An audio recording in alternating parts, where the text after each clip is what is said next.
welcome to the emotional endurance movement where we talk about all the lemons in the room and how we're coping with them. I'm Laurie, and this is my co host, Crimson. Hi, how are you doing?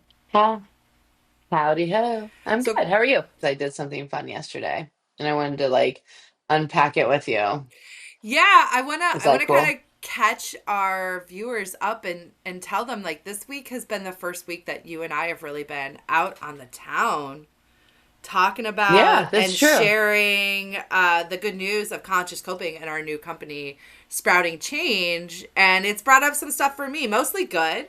But I know you had an eventful day yesterday. And I think just getting out and talking to people more has helped us identify something that we really want to broadcast with this today, which is that we got to talk about solutions, y'all. Well, I think I want to add solutions and where are we putting the workload?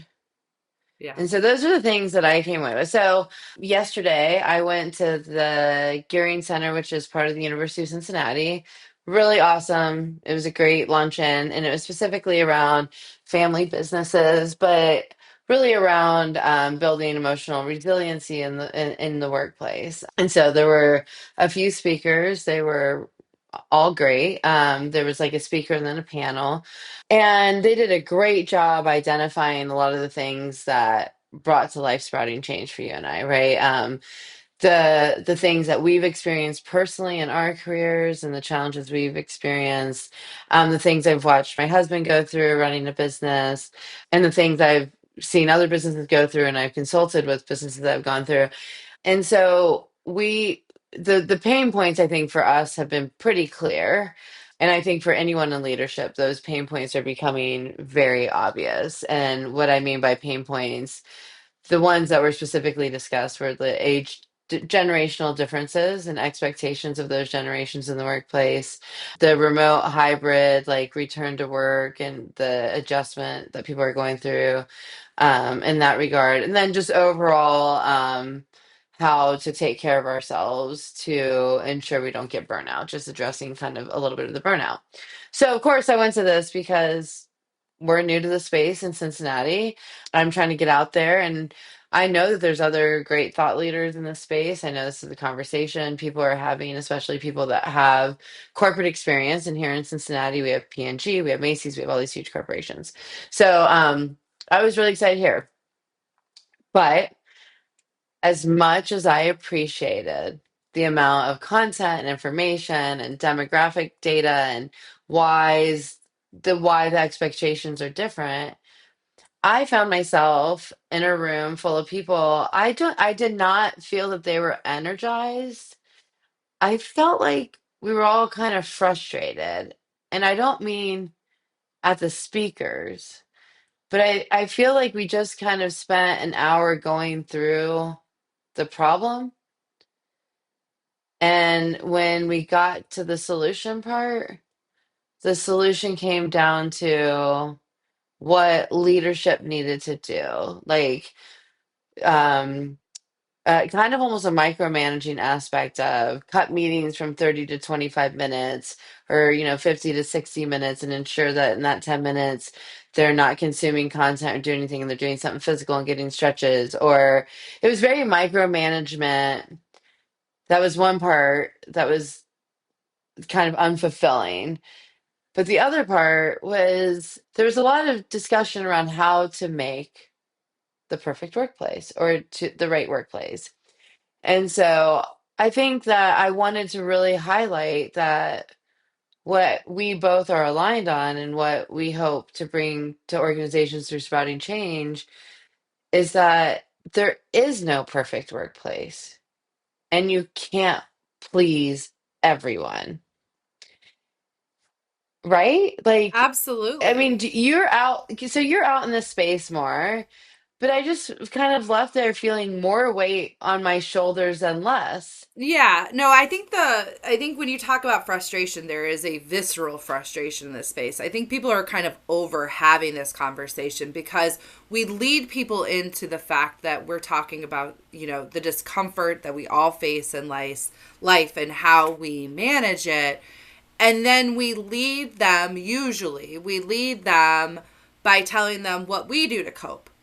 And we don't actually Hmm. ever really empower people or give people the agency to learn how to cope on their own, because that's messy, and I think it's moralistically a little challenging for people because there's such a different spectrum and range of coping that happens. Remember, I believe that anything, as long as you're not hurting yourself or someone else, can be a coping skill, right? An effective one that you utilize with Right. intention. And that even could be things like, having that glass of wine or a couple glasses of wine, which has often been viewed at as poor or unhealthy coping. I would argue that when done with intention and done moderation and in the space of a full coping spectrum, of all different types of skills, is not unhealthy or healthy. It's just effective or ineffective based off of that person's experience at that moment in time.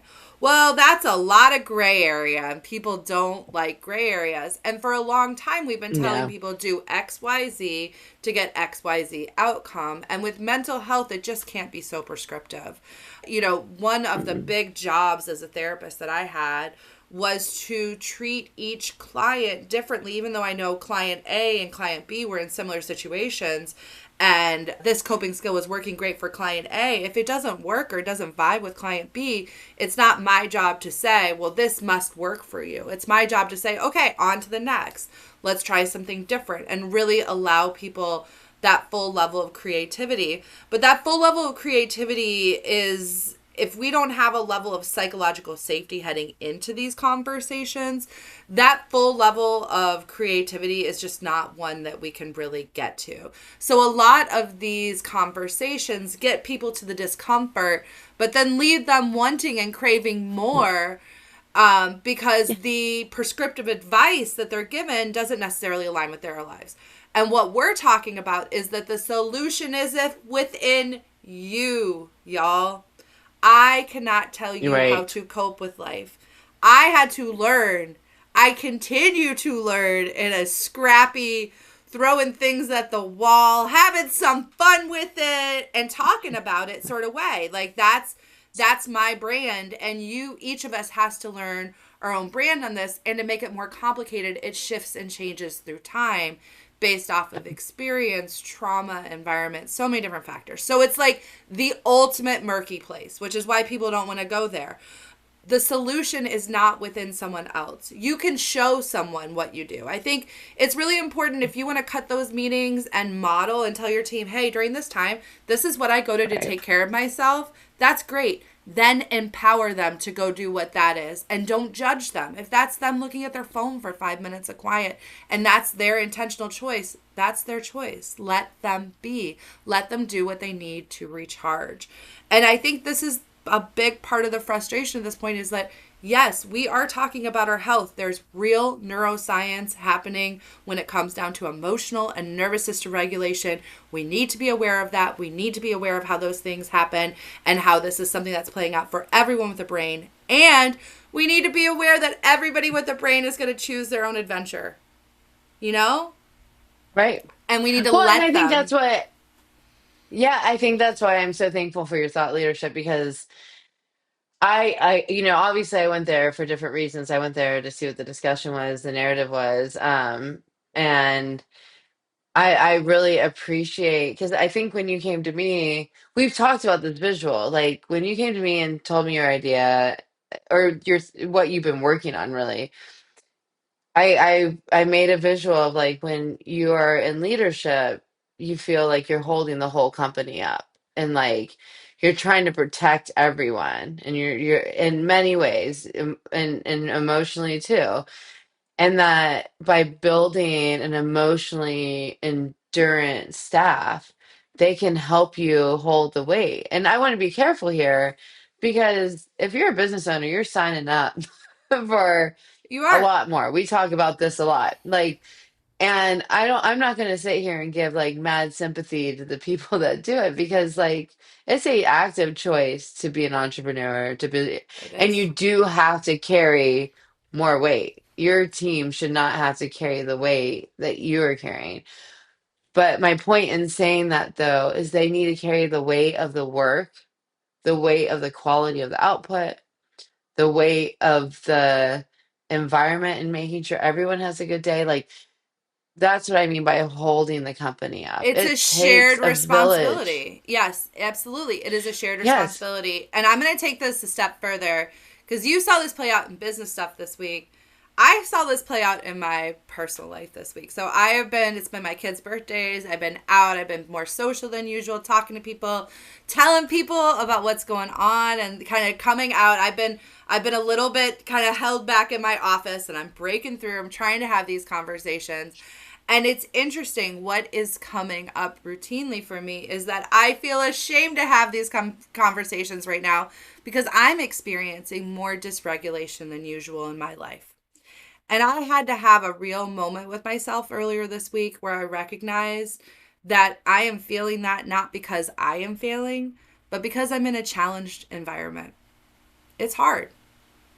And I think we Hmm. often expect ourselves to be perfect, emotionally regulated all the time, buttoned up, polished. And that is not a realistic expectation.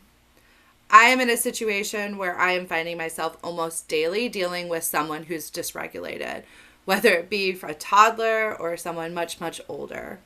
And I have to figure out how that impacts me, how I take that on, and how I process that through my own emotional hygiene and coping so that I can show up here and still create. Because if I don't Right. process that stuff, I don't get to show up and to create and to build this thing that I've been working so hard to build for so long. So there's a point here too where I think even our own sense of shame about experiencing dysregulation in our life will keep us in a dysregulated state. And I just have realized over this week of like talking about it and realizing it again, how much I'm utilizing this tool.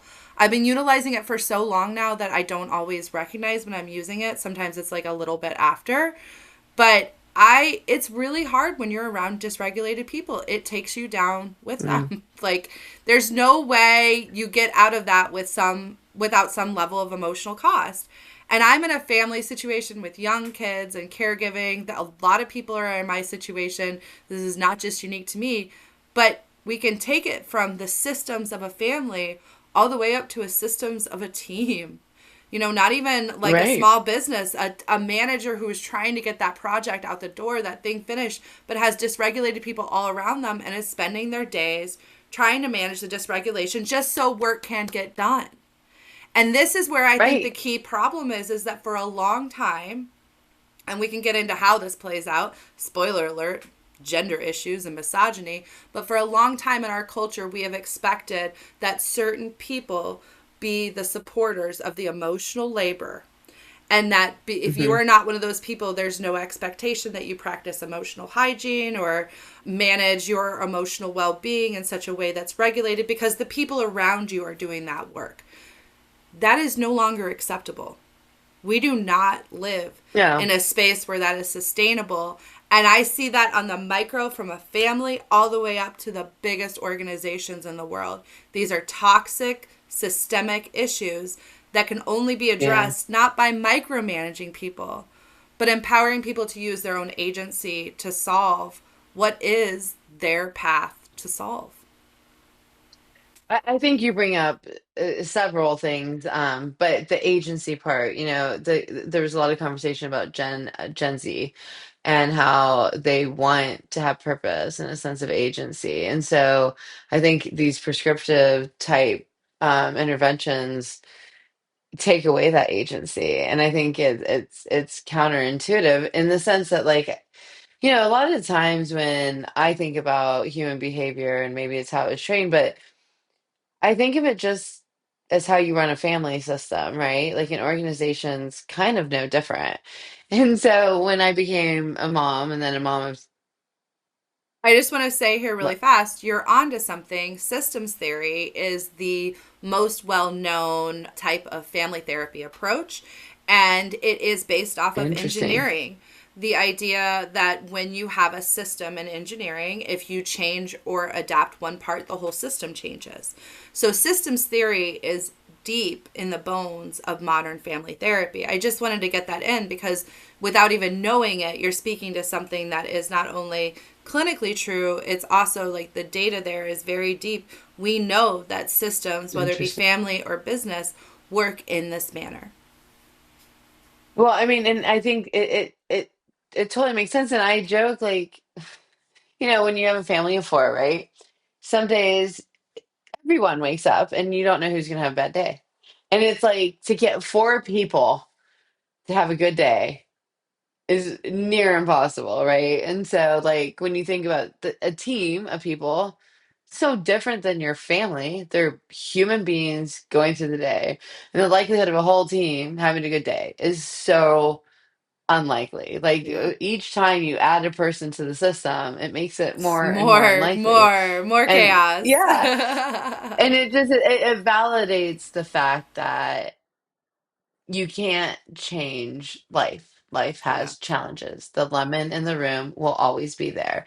So if you're a business owner and you're struggling with employees are not satisfied with having to go back to the office, or you are struggling with dysregulated employees that are pushing unspoken boundaries and making uncomfortable environments, like, yes, you have an obligation to find an intervention and a solution to have a healthy workplace, but your employees have an obligation to you, to themselves, to their families, and to our community to also conduct themselves emotionally regulated. And that's what the emotional endurance movement is. It's that we're no longer going to act like we can leave our issues at the door. There is no door. The idea of work has changed. The idea of home has changed. Everything has changed. We don't leave it at the door. We wear it on our sleeve, and that is okay if you do so in a regulated manner. And I think that it was just interesting to hear all the conversation and to feel the frustration of not having the solutions, but then to know that emotional endurance isn't the solution, but it is a solution Hmm. to the issues that you face. If you want to be able to please your diverse workforce, you will never, ever make everyone happy. No, But if you invest in that workforce to build them up individually, invest in them as individuals and building their emotional endurance, so all aspects of their lives are enhanced, they're going to bring their full selves to work too. for sure. And so I think I'm really proud of us because I do Yeah. think we have some solutions. Again, it's some solutions. There's a lot, we've talked about therapy. There's Oh, so many yeah. different There's routes to so these many things. different ways to approach this. And I would say that somebody could use our solution and still recognize that therapy is a coping skill and still go get value from that, or there's so many different ways to play this. And I think that's the part that we get really excited about. That's the fun part of this project, is to Right. really give people the permission slip that they need to cope how they're going to cope. Like sometimes I'll just be on the Yep. internet and I'll watch a video of somebody doing something like cuckoo bananas silly. And I love that because like that person just I don't know what they're coping with. I don't even know that they realize that what they're doing is coping. It's coping. But you Hmm. see it when people are out there just like being like, this is weird and it's fun and I love it and I'm full in and I'm engaged and it's filling my cup so that I can go do whatever XYZ BS there is, because there's always there. The lemons are always present, ever present.